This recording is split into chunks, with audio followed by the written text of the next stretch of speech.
미국 중앙은행이 디지털 달러를 발행하지 않는다면 누가 그 자리를 차지할까요?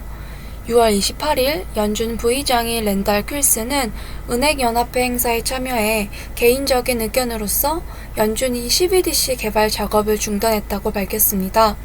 이미 현실에서는 돈이 디지털화되고 있어서 CBDC를 굳이 따로 만들 필요가 없다는 이유에서였습니다.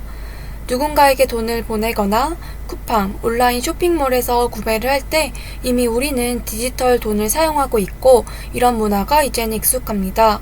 랜달 부의장은 이러한 현상을 고려하듯이 중앙은행이 개발하는 CBDC가 지금 사용하는 디지털 달러에 비해 별다른 장점이 없다고 했습니다.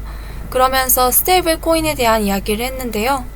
스테이블 코인이 달러를 기반으로 하기 때문에 CBDC를 개발하기보다는 스테이블 코인의 규제를 강화하여 이를 사용하는 방향으로 갈 수도 있음을 암시했습니다. 스테이블 코인과 CBDC는 미국 달러와 1대1로 연동된다는 공통점이 있지만 발행 주체에서 차이가 있습니다. 국제결제은행인 BIS는 CBDC를 중앙은행이 직접 책임지고 발행하는 디지털 결제 수단으로 정의했습니다. 반면 스테이블 코인은 민간 회사가 책임을 지고 달러와 연동되는 돈을 발행한 것을 말합니다. 미국은 CBDC 논의를 하는 자리에서 왜 스테이블 코인에 대한 언급을 했을까요? 미국은 정말 CBDC를 더 이상 개발하지 않는 걸까요? 6월 24일 기사는 여전히 연준이 CBDC 개발을 하고 있음을 보여줍니다. 연방 보스턴 총재인 에릭 로젠, 이따가 뒤에 또 나오니까 이름을 잘 기억해 두세요.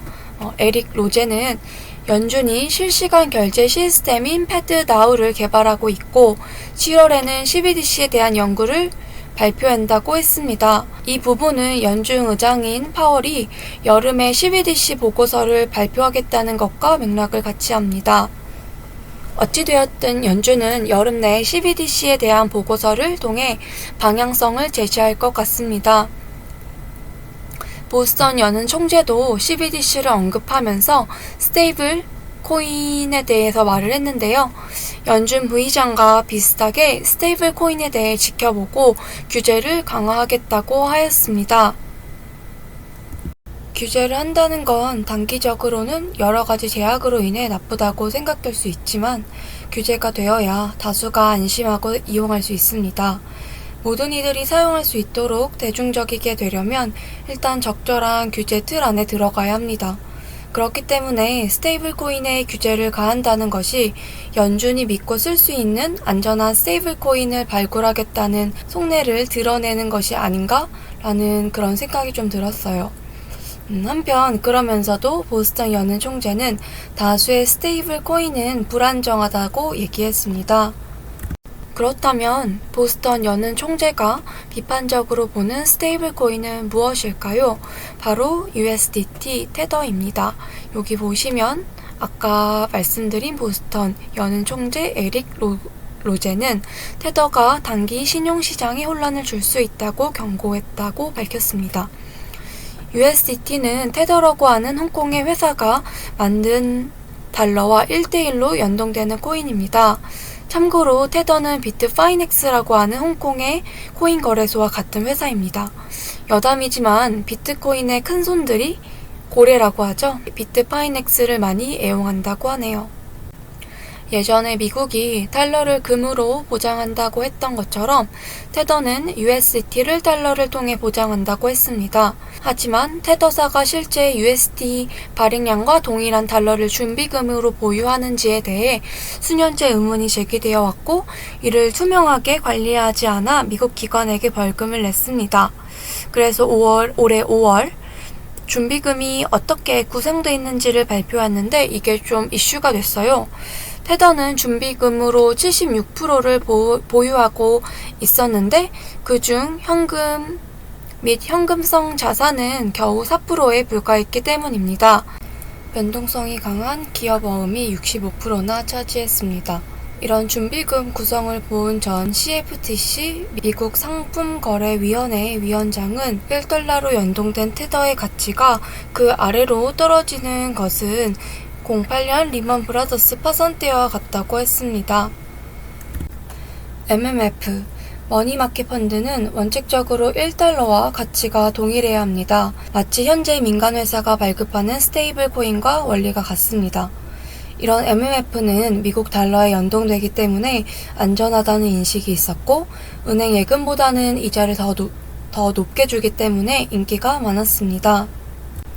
MMF는 리먼 브라더스가 발행한 어음에 투자를 했고, 리먼 브라더스가 망해 그 가치가 0이 되자 더 이상 1달러를 보장할 수 없게 되었습니다.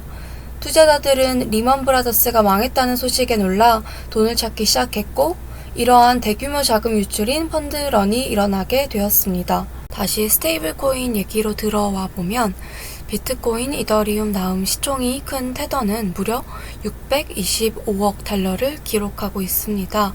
하지만 역으로 이 의미는 스테이블 코인을 발행하는 업체들은 투자자가 원할 경우에 언제든지 돈을 줘야 하기 때문에 원리상으로는 625억을 현금으로 보유하고 있어야 한다는 뜻입니다. 하지만 준비금 구성에서도 보여주었듯이 현금 비율은 현저히 낮아 위험한 상황입니다.